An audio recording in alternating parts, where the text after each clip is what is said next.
call the Solid Waste Disposal Authority meeting to order on Monday, July 15, 2019. Mr. Skinner, we do a roll call. Mayor Shelton. Present. Mr. Patrick Stewart. Here. Mr. Mashburn. Here. Mr. Ashton. Here. Mr. Bailey. Here. Mr. Gary Stewart. Ms. Phillips. You have a quorum, Mr. President.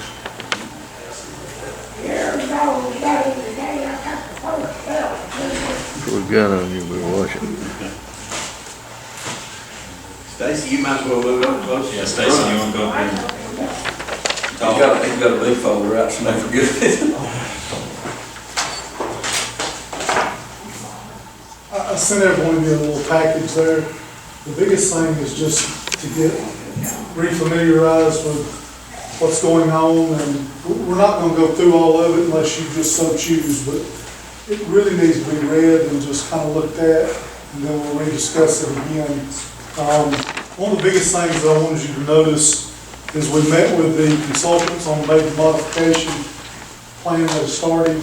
I put each of you a timetable of how the cell is going to be built, when it's going to be built, and the whole process is inside there. A couple of other things that I wanted you to look at. We've made a couple of changes at solid waste at the landfill until you guys decide any different. We were open on Saturdays for 4 hours, so it's always been. We took a month. We just pulled a month out, which was June, and we collected $230 for that Saturday for the month. $230, not for a day, for the month. And we expended $1,750 for the month. So we have suspended that because I went back 3 or 4 years. I didn't do it every month. I just went back 3 or 4 years and tried to compile what it was costing. And for what we're expending, it just doesn't make any sense to do it when we're in need of equipment and trying to figure out a way to pay for the stuff. That's been going on now for a couple of weeks. Hadn't had any real problems. Hadn't had any real inquiries. So we should see some differences on that stand rather quickly. But that's in there also. There's a few other things in there, but you just read that as you've got time, and we'll again address that. Chipping, I got it in the package also. Chipping started today. The 2 solid waste committee members, which is Mr. Mashburn and Mr. Bailey, I sent them a video where it started. We have mounds of tree limbs and brush from the city pickup that has been brought to the landfill, which is excellent. We're going to end up cutting our dirt back 50%. Because we're running out of dirt, which is our daily covers. So we're now going to start mixing. We're going to have chips 50%, dirt 50%, which is a great way to repurpose what the city's been doing, and I love it. I mean, I want them to continue bringing it to us, but again, there's a cost associated with it. The mayor was probably enlightening you all on that. If not, then we'll get it at another time too if you want to. But what you're spending for that versus our financial gain, it's not even close. You know, the airspace that we're going to save by not putting 6 inches of dirt because of the brush actually will decompose over time. Takes a little bit of time to return into the topsoil. There's just a lot of things, plus the odor control. You know, oak, wood, cedar, pine, those are natural odor absorbers. So we're going to be doing 2 more things in conjunction. Is actually we're going to be absorbing some of that landfill odor. We've done it already. We've already applied some of it, and it works magic. The odor has changed. The site has changed. So we're really excited about that. Again, there's some more things on there to be. You're reading the scale house. We have got to add a bathroom to the scale house. The first part of the major modification project will entail tearing down the facility. The facility that is existing has to be removed. That's where the cell goes.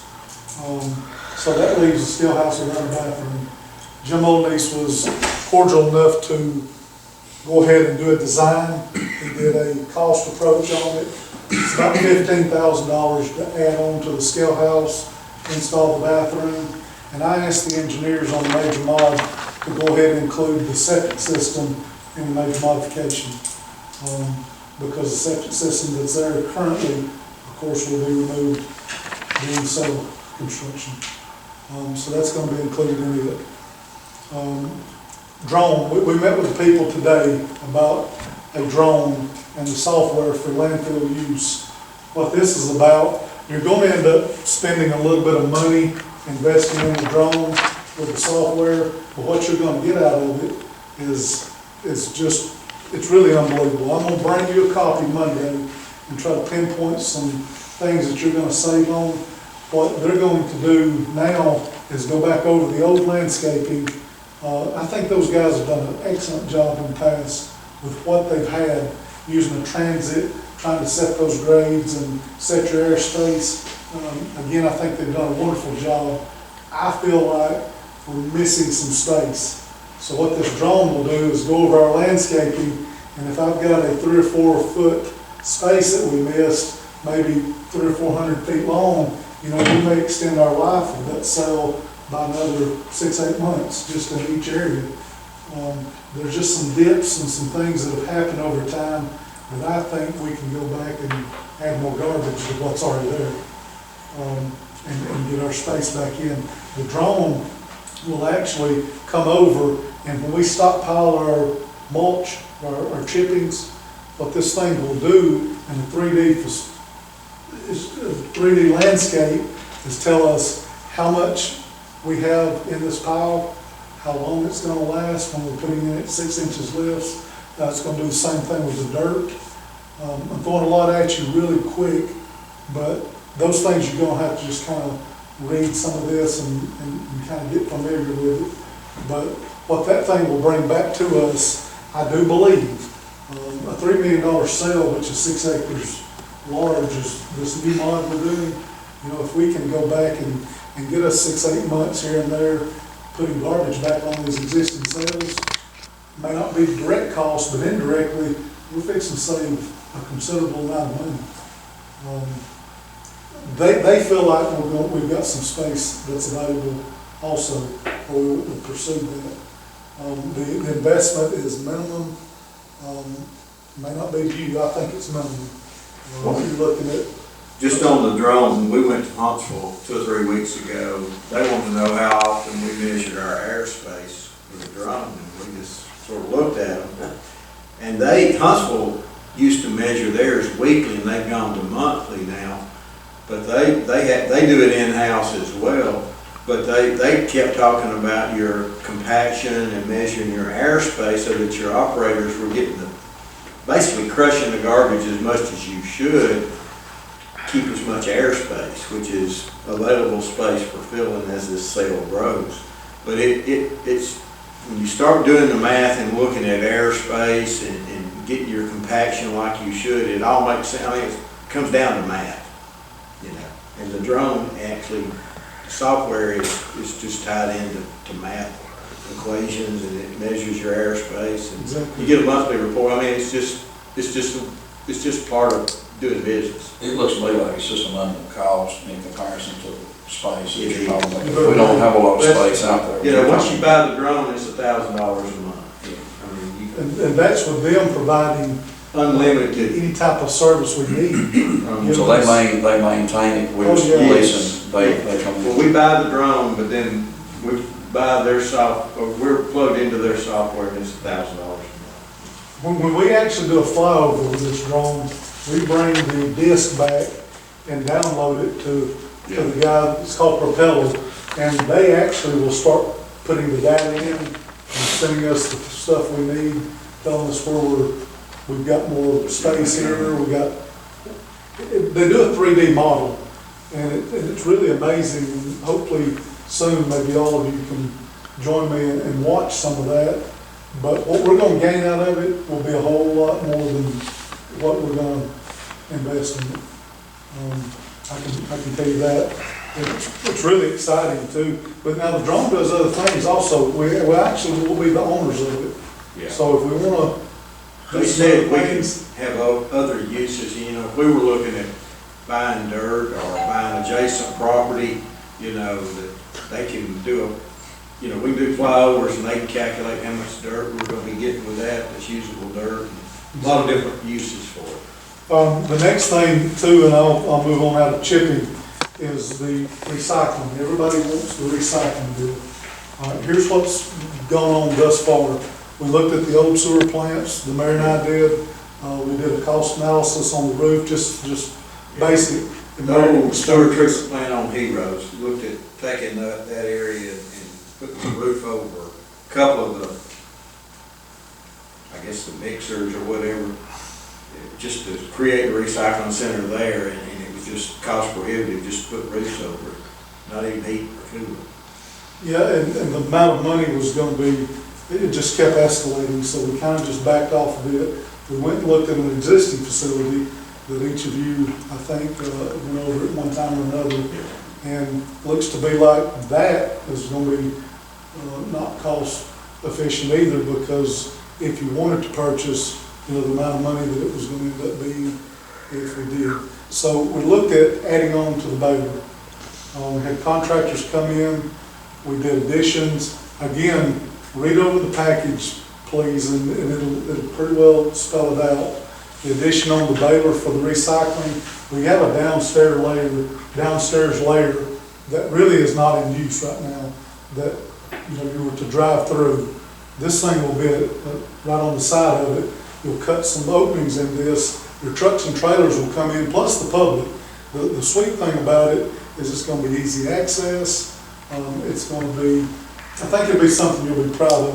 Because when you come downstairs with these accesses open to the addition, you'll unload those trailers, whatever color blue, green, yellow tables that are, you throw the bags off and you continue on. The flow of traffic will be really something to be, you know, proud of. The mayor and I looked at where we're at the solid waste facility. There's a big strip of woods between our fence and the next property owner's fence. Concrete place. The concrete place, Squatchy. Well, the city owns that. So that's something that's in this package also, which is a minimum cost. Go in there and clear some of those trees out, move that fence back to where we've got a flow where people can come in. We'd like to eventually have the roll-offs where you can put your e-waste, and just really get back into this as we get going. But the main thing is, everybody wants the recycling started, but please, let's make sure that we have a facility to accommodate this and it don't pile up. For the cost of which we're looking at now is a lot better than any other things that we've looked at.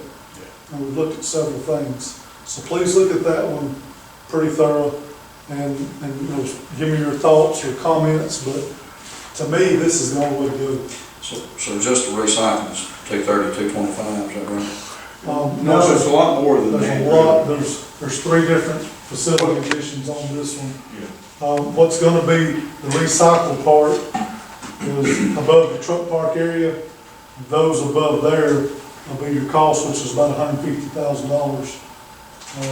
That's for and it's more than just one 75 building. building. It's, you know, you've got, we call it the pit, the lower area, the lower area, which is just storage, would be a recycling area down there, but we would actually are proposing pour a floor to gain that space that's unusable. Okay. And that frees up more space upstairs. But the lower area is more for recycling. The upstairs is still your baler facility, but you'd have an additional lean-to down low where the recycling takes place.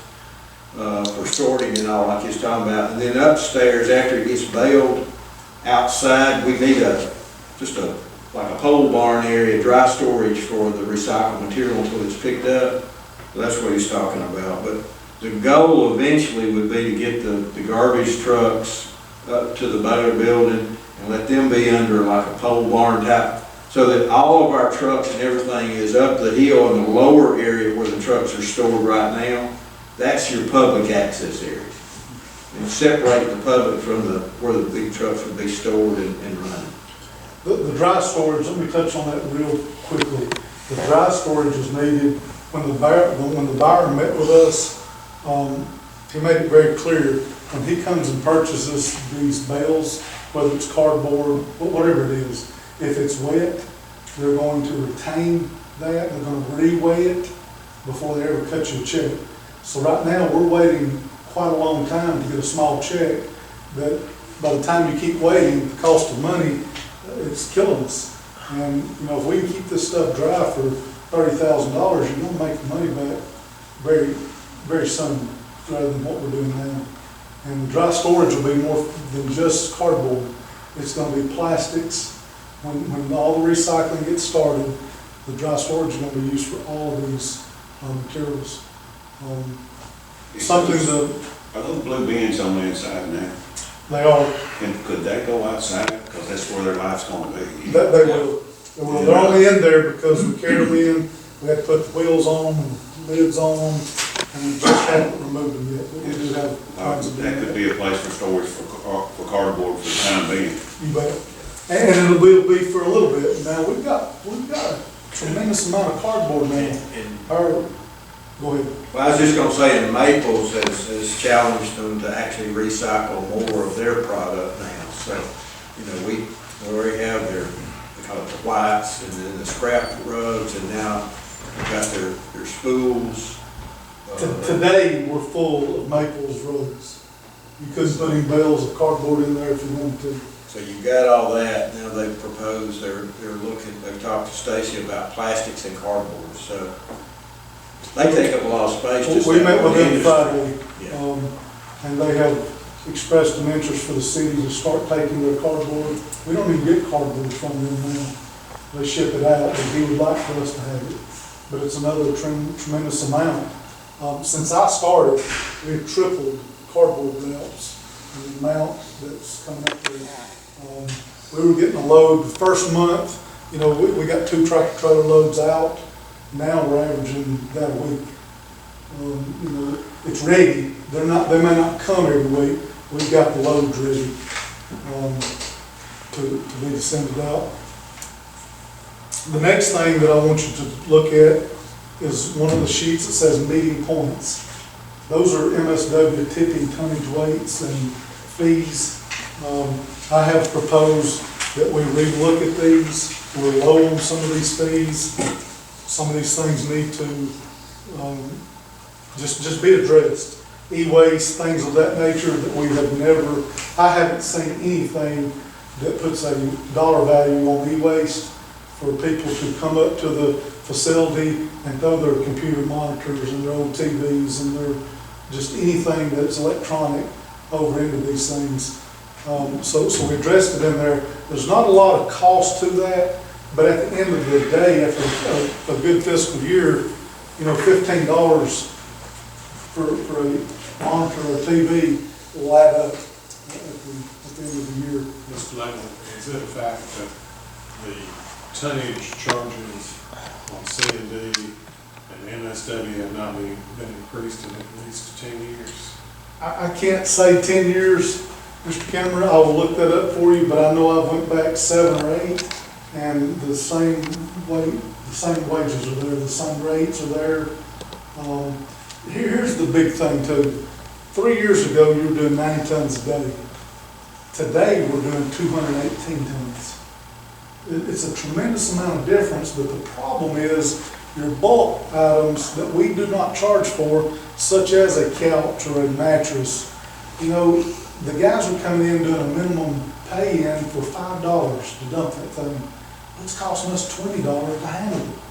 You know, taking a machine and a man's labor, and we're having to handle these things 2 or 3 times. And I didn't just pull these out there. I went to Huntsville, I toured the landfill, Dalton, which is close to us. You know, some of these wages come from them. These are the same things everybody else is doing. We just haven't started that yet.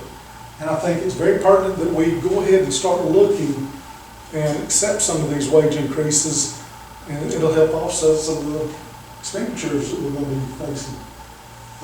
But look at that really good and see what you think on that. The next one, and I'm just going to be brief on it, you can read it yourself, Last week, we had 6 trucks down. We were collecting garbage for the city of Scottsboro with 1 truck. We cannot do that. We have 200 messages Friday, I don't know when we're getting the garbage picked up. I know you get tired of hearing these, but I have offered you something. I'm gonna give it to Mr. Wheeler tomorrow to let him look at it. I've offered you a financing way to do this, a little bit different than you've ever done before probably, but it's something that works. This isn't new. I'm very comfortable with these financing options. What you end up doing, just for example, if you've got a $100,000 truck and they're gonna guarantee buying that thing back in 2 years for $80,000, all we're gonna pay a payment on is $20,000. We're gonna balloon that other and pay 3% interest on it. Look back, the last garbage truck we bought for $270,000, it was costing somewhere $7,000 something a month. I can buy 5 of them for $7,000 a month. We'll just balloon what they've guaranteed to buy us back, and that's it. We'll get a $100,000 truck, and we're gonna pay a payment on $20,000, because that's really all your cost is. They're gonna give you your money back after 24 months. But just look at that, please, and take just a few moments, and if you got any questions, or I've hit you with a whole lot of stuff, and I knew I was going to, and you knew I was going to, but it's very good reads, very interesting. But where we're at today with recycling, sanitation, landfills, we've got to start thinking a little different than we've done in the past. I want to reiterate this again. I think they've done an excellent job in the past with what they've had. There's just different ways to do it today, and I think we can move into the 2020 the way we need to be. On the financing of those garbage trucks like you were talking about ballooning. So we would basically go borrow the money for 2 years for those trucks. And then at the end of 2 years, they pay us 80% back. So we would basically just be out 20% on the total cost. Yes, sir. And what would end up happening, and I took the liberty to call a couple of banks to see if they were interested. They were. What would end up happening after that 24 months, you'll know when you need the trucks. So the next ones we're going to be needing. The knuckle booms with the street department really don't have anything to do with me. The same program works for it also. They want those knuckle booms as bad as anything in the world. You're taking a $141,000 knuckle boom, and they're going to give you $110,000 after 2 years. You should base that payment on just the balance, which would be less than $30,000. And balloon that, pay 3% on it. It's very cheap to do, and you can get so much more for your money if you really look at this very closely. You can just do it, because we can do it, like I said, with knuckle booms, and do it with pickup trucks. We can do it. We've got a buyback for everything the sanitation and landfill operates. We got a guaranteed buyback. And all we're going to pay a payment on is the difference between the cost of the equipment versus what they're going to give us back. And some of these are $200,000 trucks. And we're basing a payment on a $200,000 truck for $50,000 over 2 years. Which the roll-offs, I think the average, I'm not going to quote it because I don't remember, but the average payment on one of those roll-offs is like $20-something hundred a month.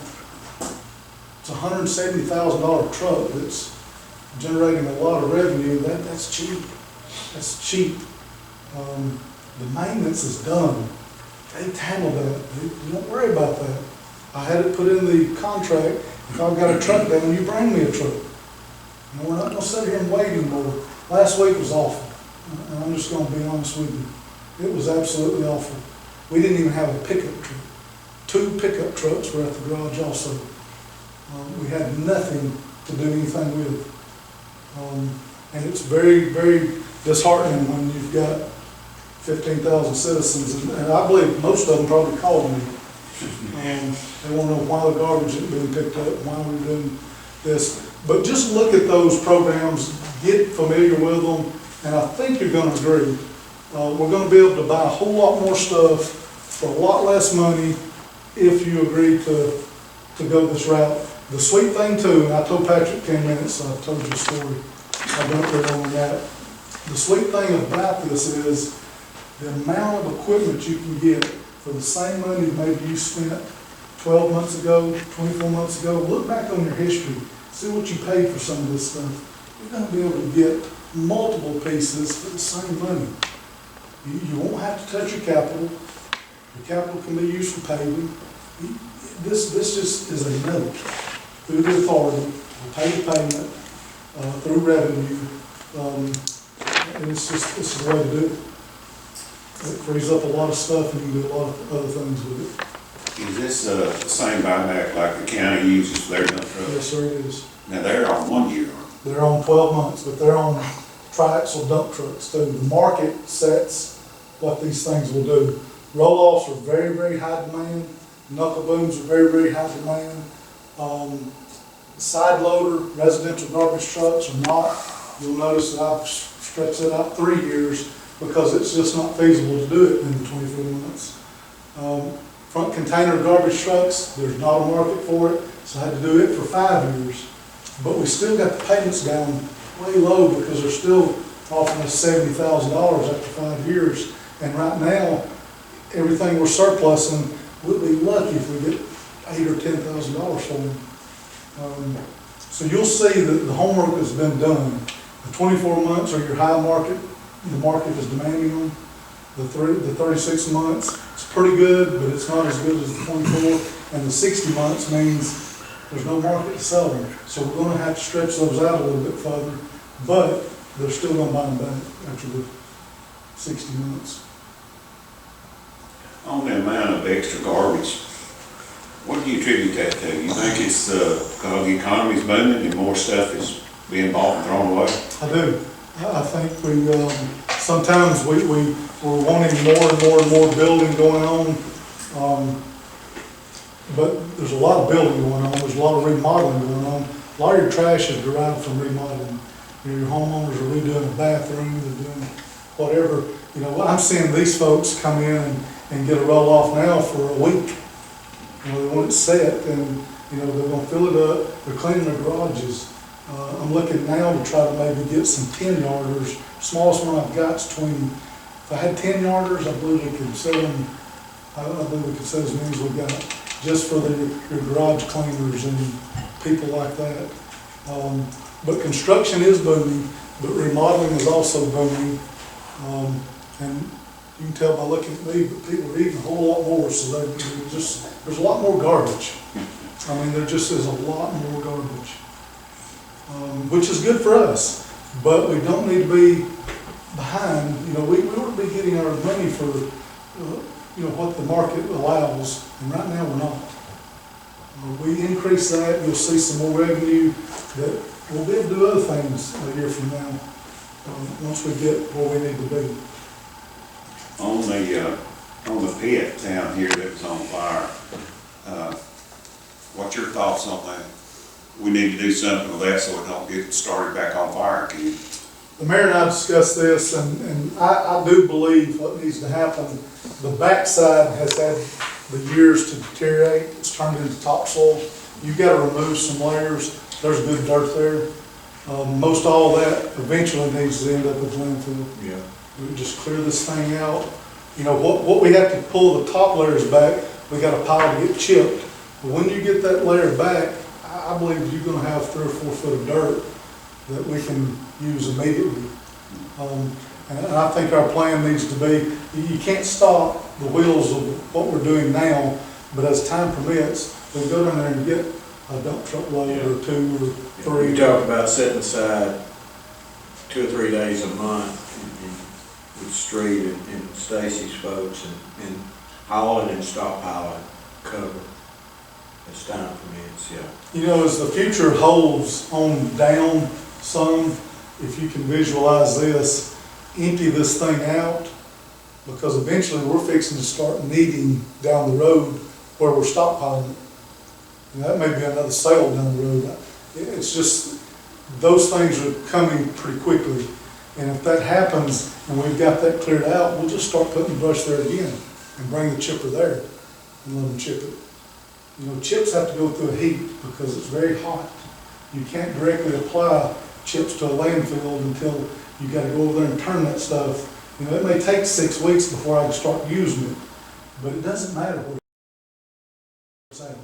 We can clear that thing out and start putting the brush back there again. And we're mixing it with dirt at the same time, it's not just a chip. Yes, sir. As well. Yes, sir. The last thing you want to do, and I seen this on a ADM online course I had taken a couple of weeks ago, is apply it too quickly. You don't want to see a landfill on fire. That garbage, it's just hot.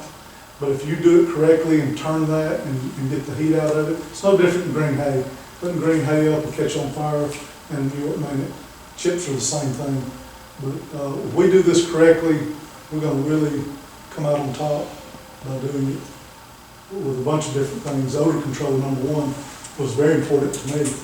I just think it's going to be in our favor.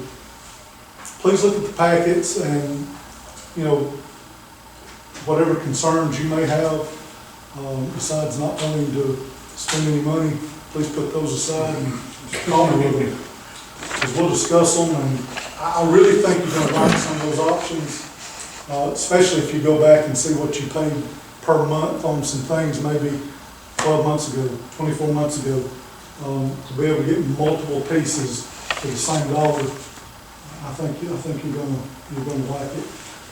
I toured with Stacy, or landfill rather, Friday, and I was surprised the amount of the limbs and debris and stuff that's in that pile that's going to have to be chipped. It looked big as this building. I can tell you this, there's 10,000 cubic yards of brush been put there in 7 weeks. For people that think you're not picking up brush, man, that's the furthest thing from the truth. It's a massive pile. I sent it to the committee guys, the video where they started this morning. I will send it to you all also. But the pile's massive, is it not? It is. No? It surprised me. It's deep too. It surprised me how fast they could chip them. Do what? It surprised me how fast they could chip them. Well, $750,000, you can do a lot of things. Yeah, that thing was crazy. Yeah. That thing is, it's brand new too. This is the first site it's been on, but I went out there this morning and I was blown away. I'm talking about, stumps. It doesn't matter what it is. This is gonna be a pile of chips too. I mean, it's gonna be a pile. And you plan on using all those at the landfill? I do. We carried them to Goose Pond where, when they're on this end, Wayne would rather dump there at this time, which just makes sense. We carried him out there, and when he leaves there, he's gonna chip that. And of course, we'll have to truck that. That's okay. It doesn't matter. We're gonna get that chipped also, get it cleaned up. We're literally recycling our money. The guy that's doing our chipping is the logger who got the bid to cut the timber at Goose Pond. That's what win-win for us. Yeah. I mean, that's the kind of relationship. Yeah, that's what I was gonna say. It's gonna work out good for both parties. Yeah, that's great. Well, the future of the landfill and solid waste, honestly, looks very bright. I enjoy it thoroughly. There's a lot of issues, but you have some great people employed in the city, and we give them the tools they need. There's no telling what we can do with it. I just want to make sure I shared that. They work hard, and it's exciting, some of the things that's going on. And I'll say this, I went out there and took it with you, and y'all are doing a great job. It makes you proud when you go out there and you see things cleaned up and things in order. And I do think you're doing a great job. We appreciate that. Well, I appreciate it. Those guys are actually doing a lot of it, and I'm just really proud to help them maybe do some things they're just not accustomed to doing. But it's working out really well. And all you got to do is spend some money, and everybody's going to be happy. The guys that's doing the engineering for the new sale, you met them, and I didn't, I've had a little bit of email problems, so I didn't look at the charts and all, but everything seemed to be on a good time frame. It does. when you get in your package, you'll see the chart flow for the construction. Now they've dropped this thing back down to about 90 days, which is amazing. Really? Started out a lot more than that, but, you know, they think they can get it dropped down to the 90 days. The biggest thing is the facility. You know, the first thing to go is our building. So they have to get the construction of that new one started pretty immediate, you know, before the sale even starts. They're closing some of our road. So yesterday, we started building a new road. I had Andy Milne go ahead and clear some woods out. We're building a new road back to the C&D, so we'll be ready. When they come in, we won't be holding them up. I think we just closed it out. I hope we start using that in the next couple of weeks, because actually the flow going from the scale to the C&D will be so much better. Right now, they're having to, you know, do a 3-point turn to turn around and go back out. That's over. You know, we're fixing to just go completely all the way around. And we had seen and talked to them in Huntsville, they use a solar flare to burn off the excess methane, and so Stacy, we'd had discussions, so Stacy's talked to them, they're gonna incorporate that into the cell we've got now. That's which is not much expense, and then the generator that's there, it hadn't run in quite some time, we'll be able to surplus that, so. And it'll be a good piece. Yeah. You know, they don't make those anymore, but anybody that has those, they're gonna want Parts. those parts. The solar flares are gonna be pretty neat too, because we get to put them, you know, in the pockets of methane where we think there are. So we're gonna, it's just, I think we're gonna do 6. Yeah. I asked for 8, but she said that she thought 6 would do it. But it's pretty exciting. Good changes. It's pretty exciting. Again, when you get into the package, if I can answer any questions, or I'll be glad to.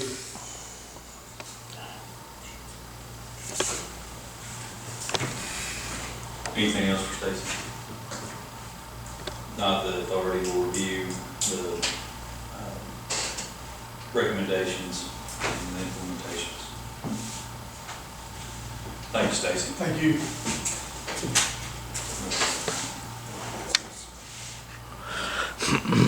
If there's not any further business, I'll have a motion to adjourn. Second. So, All in favor, say aye. Aye. Opposed, say no.